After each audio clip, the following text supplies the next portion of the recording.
Les marées sont la résultante de trois interactions principales. L'attraction de la Lune, celle du Soleil et la rotation de la Terre. La Terre et la Lune s'attirent mutuellement, c'est l'attraction gravitationnelle.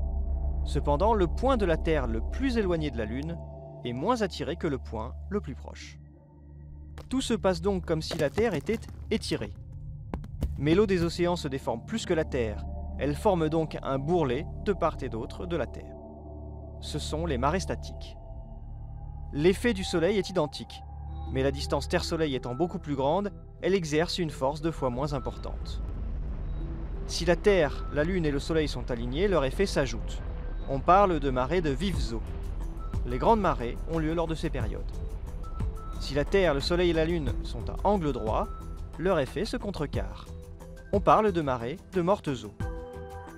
Toute cette mécanique est cependant perturbée par la rotation de la Terre. Cette rotation a pour effet principal de décaler dans l'espace et le temps l'arrivée des marées. Ainsi se forment à la surface des océans des ondes de marée de plus ou moins grande amplitude. Les courants, la profondeur et la forme des côtes influencent également fortement ces ondes. C'est ce qui explique que par endroits, il y a 2 marées par jour, c'est le cas sur la côte atlantique de l'Europe, alors que par ailleurs, il n'y en a qu'une.